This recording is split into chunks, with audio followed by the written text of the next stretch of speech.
All good. It's about that time. Stoned on Sports. Welcome, everybody, to Stoned on Sports Fantasy Football Game Day Edition here in Week 14. My name is Matt. Got my faithful steed, Kyle, here with me today. And for a lot of you out there suffering from this second Bimageddon of the season, and it just so happening to be the last week of the fantasy regular season, there's going to be a lot of sweating going on out there in fantasy land today. Kyle, how the hell are you, dude? Yeah, sweating it. I'm in 3 leagues this year, and I'm winning in all 3 leagues. and really, I mean, unless you have your spot completely locked up, winning in is the best place to be. You want to be in control of your own destiny. Sure. I've clinched a playoff spot in one league, podcast league. I ain't gonna make it, but I'm looking to victimize Dubo today. And then in our home league, we do 2 matchups each week. I need to win both, and I need you to lose one, and I'll be in the playoffs. No, I got to win both. I'm hoping my total points lead helps me in that. So got to win both, but I might make it going if I split. But anyway, we'll take your questions live, give you our thoughts live, of course. Just throw them in the chat. You got any start-sit questions that you're dreading because you're in a winning-in situation, or maybe you're trying to clinch the first-round bye, or what have you. Either way, we are here for you today. Yeah, there's some interesting injuries today. George Pickens was kind of a surprise inactive. Yeah. Breece Hall, not so much of a surprise. He got declared out yesterday. Fire up your Braylon Allens.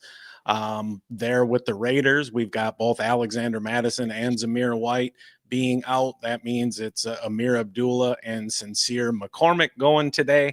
For the Dolphins, no Raheem Mostert. So hopefully Mr. Wright will get a chance to showcase what he can do.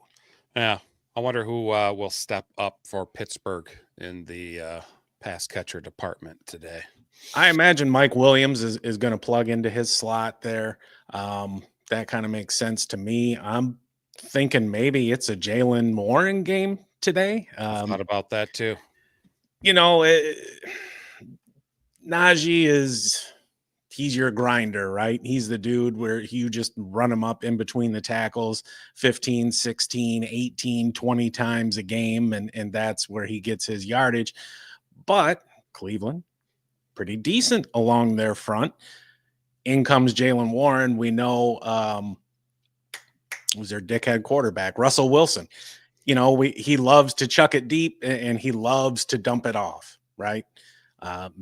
Maybe it's a Jalen Warren game. I know I lost Pickens in a league, and I'm replacing him with Jalen Warren. So I'm going to go ahead and try and just put that out into the universe and speak it into existence. Yeah.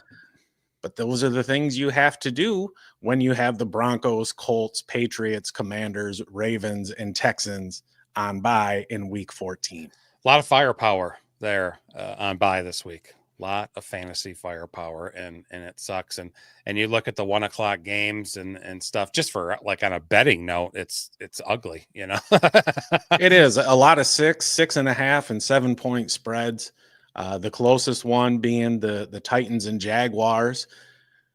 I think there's going to be some points scored in that game. We kind of touched on it earlier in the week. Couple shitty defenses there, but you've got some playmakers on offense. You've got Calvin Ridley with a revenge game, and I buy into that narrative wholeheartedly. Hello, Kirk Cousins, if you're listening. I'm sure he is. Definitely. So I guess I don't know if we've talked about it much, but do you buy into the revenge game? It's my birthday. I went to college here narrative where guys get to, come home or whatever. Occasionally, revenge games when it's, like this situation with Kirk Cousins, where he just played for that team last year and it goes back. Yeah, I count that. When it's 3-4 years later, no, that's not a revenge game anymore. Unless I assume that you've already played them if you haven't, but when you get saying revenge games after you've already played them 1, 2, 3 times, that doesn't seem like a revenge game. Just straight up, you played for that team last year or the most recent, and you go there. All right, I can dig it. I don't know. It to me, it makes it fun, and I'm a big baseball guy, and I'm very superstitious, and I guess that just kind of feeds into it. I like it even better when they, let that player go or trade them and they come back and play that game on the road where they used to play and they kick their butts. I like that scenario. So will it still count? So let's say it's somebody goes within the same division, right? So you're going to play your old team twice, once at home and once on the road. Let's say that first matchup is at home. Does that still count as a revenge game plus the first game back in the old city? Sure, it still does, but I really like that one back in the old city. All right, cool. So with all those teams on by, there's people are going to have to make some decisions, right? And hopefully everybody has been doing their forearm exercises in preparation of all these decisions. We don't need any more hurt wrists. Just ask Amari Cooper and Keon Coleman. This time of year, waivers are kind of bare, right? Barring injury, something like that. And a couple of receivers we've talked about here over the past, we'll call it few weeks, Nick Westbrook, Akine, and Marquez Valdez Scantling. Yeah. If you have to choose one, let's say you need a receiver and both of them are on the wire, who are you picking up and why? And just for reference, you've got Nick Westbrook Akine at home against the Jaguars. You got MVS on the road against the Giants. Both matchups are great. So I feel like you can just kind of throw that out, right? That's a wash, in my opinion. I guess I'll lean more on trusting the quarterback with Derek Carr more. Not much more trust, but more than Mac Jones, of course. So I'll choose MVS. And who else? Who the hell are they going to throw to? Juwan Johnson, Kamara, and MVS. That's it. Everyone else was I don't know, bagging groceries 4 weeks ago. Yeah, the cupboard is kind of bare there in New Orleans, to say the least. It is. Do you go with NWI or do you? I'm going to go with MVS. It's the touchdown productivity that has made NWI relevant. Now, granted, here over the past 3 or 4 games, he is seeing an increase in his target share, which is good. You can't have any receptions if nobody throws you the ball, but still, this touchdown every week, it's got to end sometime. I think it ends this week, just like law of averages, man, right? Like he's 4th in the NFL with 8 touchdowns, and they've come in like the last 7 games or 9 games, some shit like that. Sure. And you also want to look at too, because of the circumstance, MVS is probably the primary option in that passing attack with New Orleans, whereas NWI is not. Calvin Ridley is still there and exists. Yep. Agree 100% with you on that.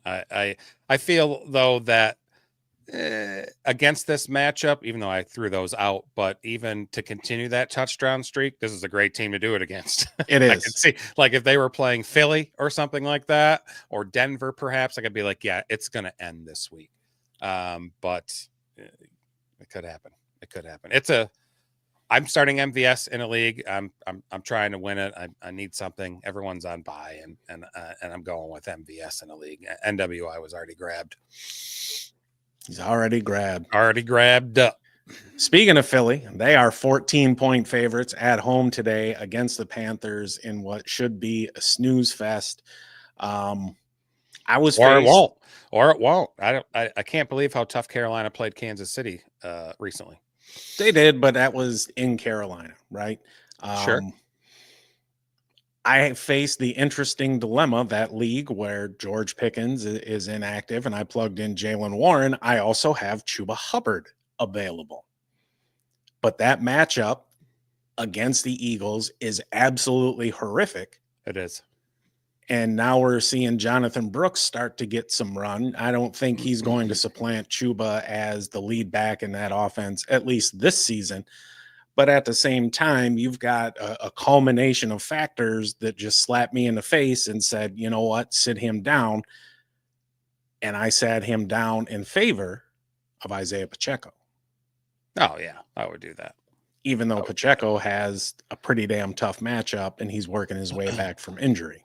Yeah, I unfortunately really have to go with Hubbard because I don't really have any better choices. And sometimes that's a position we find ourselves in, right? And it is with so many people on by, especially this week. Loud Boy's got a question for Ooh, us. that's a good one.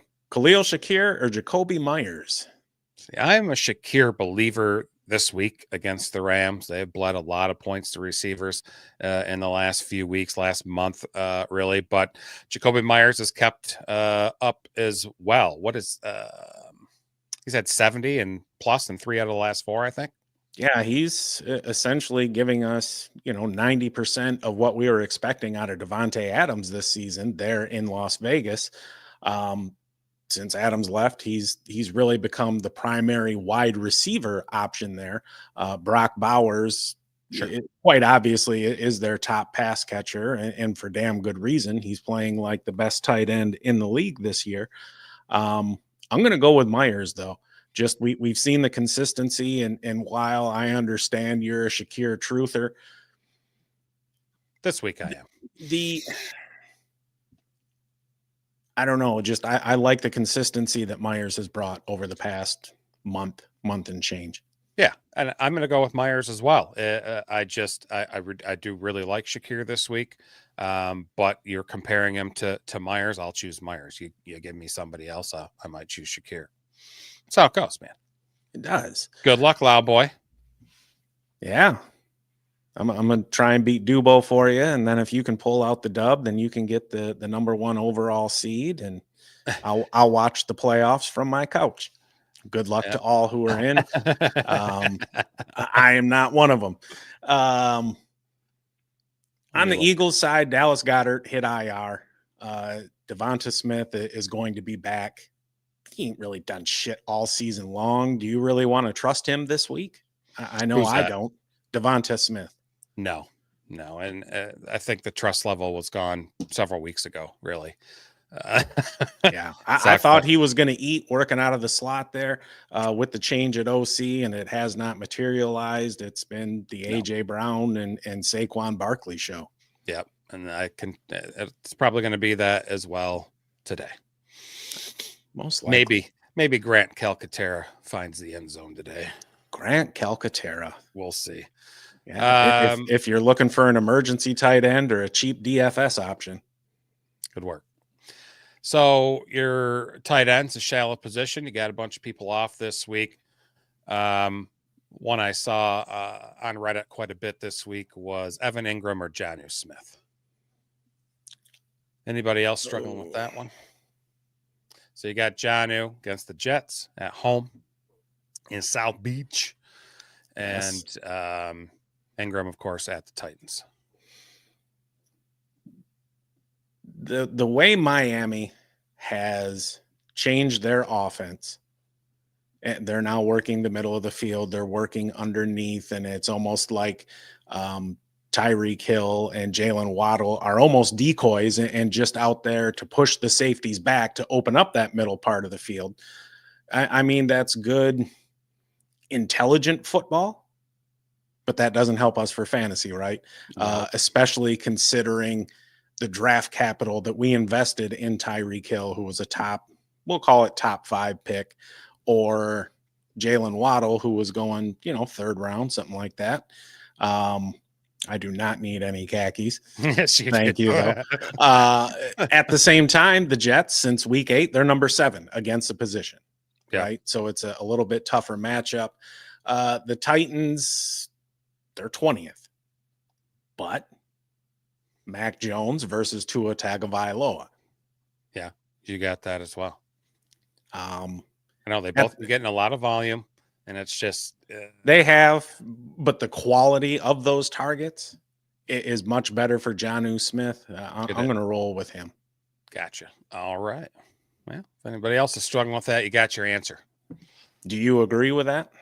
Well, aren't you starting both of them in a league? I am in our big league. I am starting both because I have a QB out, so I can't start 2 QBs this week. So I have an extra flex spot, and I'm starting both of them over Waddle and Amari Cooper.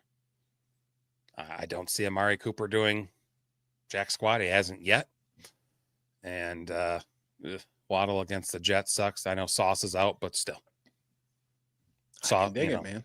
I think dig it. DJ Reed's still kicking around because he's still really, really good. Yes, he is. What's another player? Would you rather or for start sit this week? A big matchup. Kirk Cousins or Sam Darnold? Ooh, Which Kirk side of the game Cousins do you want? We've Sam got the Darnold. revenge game versus the new guy in town. And I was just reading earlier today, there have been no discussions between the Vikings and Darnold about keeping him on beyond this year. Makes sense. They drafted their savior, JJ McCarthy, who will be ready to go next season. They did. Dang. That's tough. I'm still going to go Sam Darnold. I know Dubo's probably screaming out loud in his kitchen right now or something, but just Atlanta just hasn't looked good unless you're, fantasy wise, unless you're Bijan or Drake London. Everybody else is kind of looked like crap, and it all rests on Kirk Cousins to get everyone the ball, and he's done. He's toast. 2 weeks ago, I'm like, he's done. Okay. I believe in the revenge game narrative. I think Kirk goes back to the Great White North and goes for, I'm not going to say 303, but I think he'll be, 250, 275 with a couple scores. I think that game is going to be a little bit closer than the 6-point spread indicates. I don't think he hits 275. No, sir. Nope. It's very possible he gets to maybe like 190. 190. Dude, right. Come on. Brian Flores is he knows all about Kirk Cousins. It's gonna be a long day for Kirk Cousins. All right, Kirk Cousins or Jameis Winston against the Steelers in Pittsburgh. YOLO. Give me Jameis Winston. Yep. He's got the upside of, 300 yards and 4 touchdowns. Of course, some of those touchdowns might have went to the other team, but he's going to throw. Well, he asked God to deliver him from the pick sixes. Yes, he did. Sure. Well, maybe Kirk Cousins can do the same. He's a very godly man. He is. He certainly is. Loud Boy says Winston. I think I would go Winston as well. But don't sleep on Kirk today. Right. He might be toast, but toast can still be good. Toast can still be good. That's right.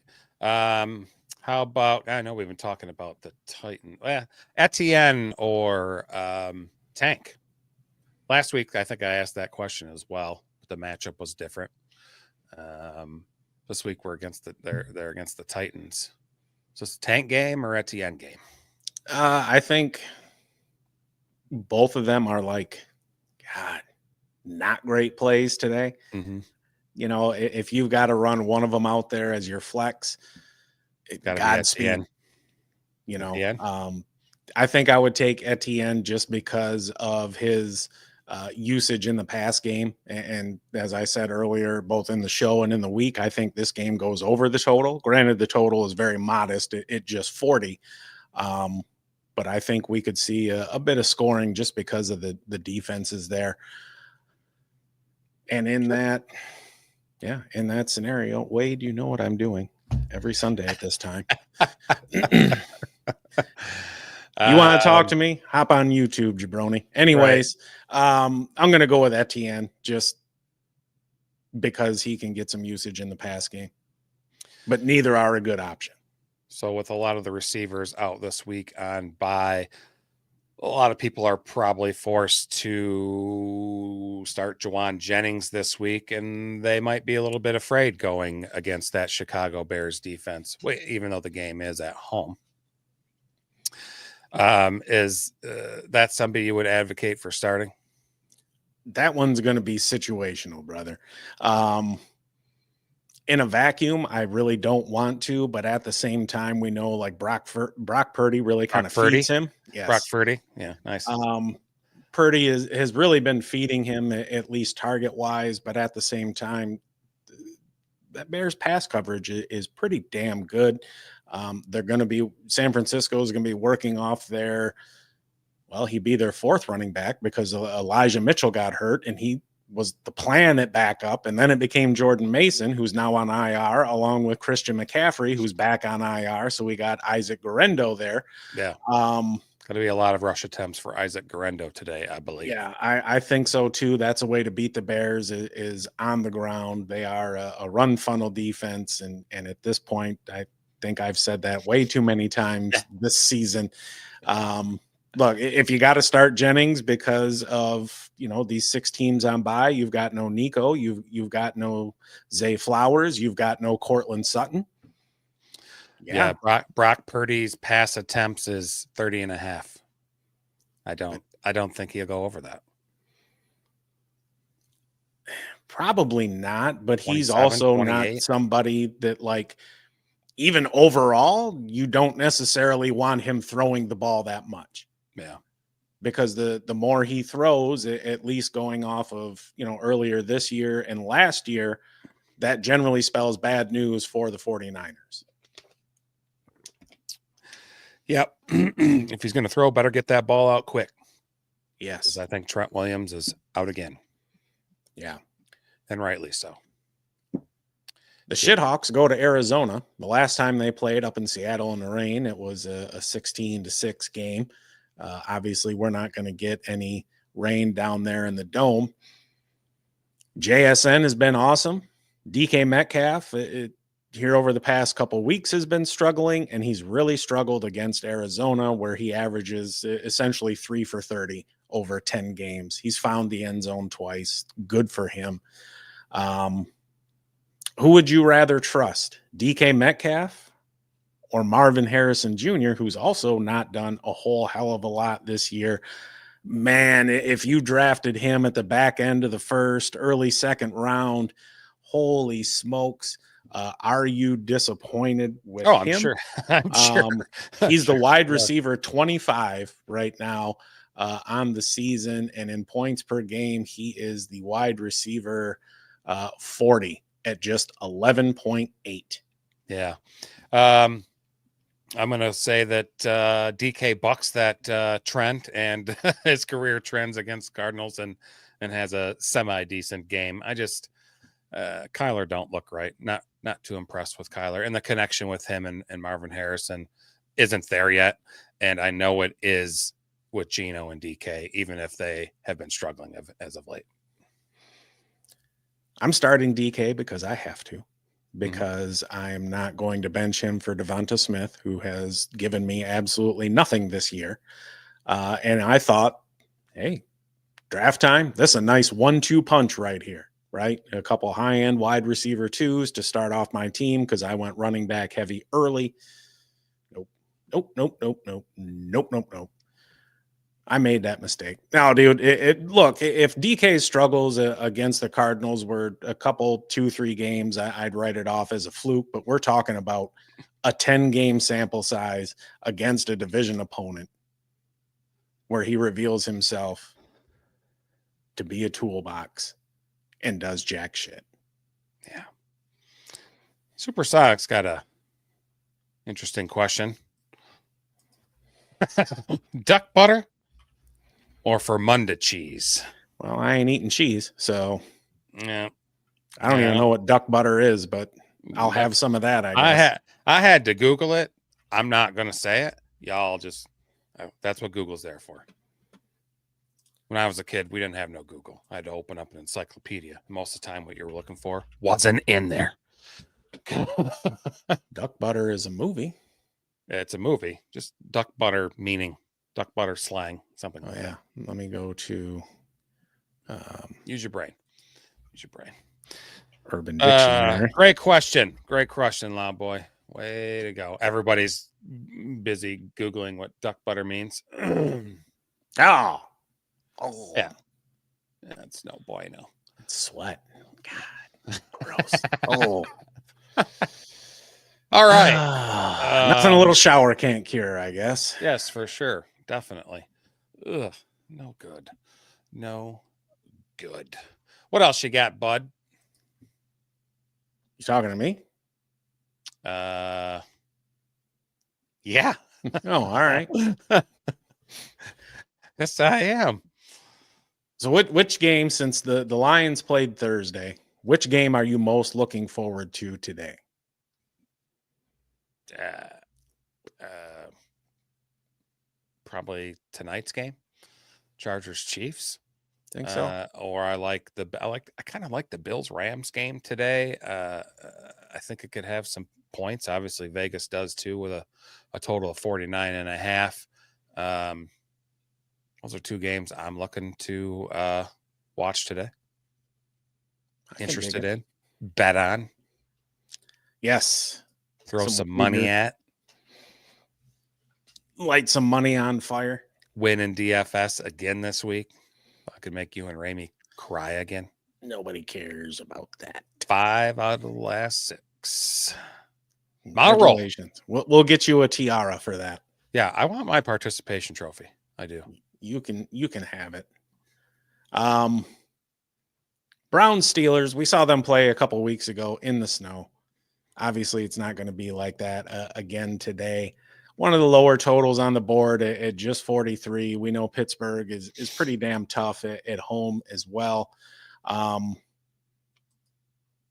Any chance you think we see a sneaky little shootout here? I know people are going to be on Jerry Jeudy because of what he did last game and his revenge game against the Broncos, and faced much better coverage. Now Surtain, when he was on Jeudy in coverage, held him to like 2 for 20 or 3 for 30, something like that. And he went off against everybody else. Yeah. Obviously, Porter Jr. isn't Pat Surtain, but he's a damn good corner in his own right. With Tillman being out and Jeudy likely getting the majority of the attention from Porter, do you think Elijah Moore has a chance at, we'll call it, 6 for 70 today? I think he does. Definitely do. Even against the Pittsburgh defense and secondary as a whole, they're pretty good. Even their safeties are damn good there as well. But I think he does, just with how free Jameis Winston is with throwing the football. He don't care. He doesn't. He spreads it out pretty good. He does. Njoku gets involved. I think today, like we were talking earlier, this could play out to be more like a Jalen Warren than a Najee Harris game. I think there's a good chance this is a Jerome Ford game as opposed to Nick Chubb. And Nick Chubb, I don't know what the hell people were thinking drafting him where they did, coming off that just horrific injury. And, you hear people say, oh, I drafted him for this time of year. That's stupid. Usually an ACL takes a full year before you want any of that. And now you're talking about a dude that just destroyed his knee and you think, all right, by the end of the season, he's going to be good. Man, get the fuck out of here. He's averaging like 2 yards a carry. Yeah, he's not very efficient at all. I could see some people gambled. It was a bad calculation, though, because, again, you want to always grab those players year two. Year two off the injury. Yes, year 2 off the injury. Thank you, Matt, for getting my sentence finished. I appreciate that. Yeah, no problem. We help each other out here. Yeah. Well, shit, there ain't nobody in here asking questions. That's what we need. We need questions. Nobody wants to really hear us talk about, ramble about these games and stuff. But you want to get out of here early? It's pretty quiet. Yeah, might as well. I thought it'd be a little busier week 14, people trying to get in, but these things happen.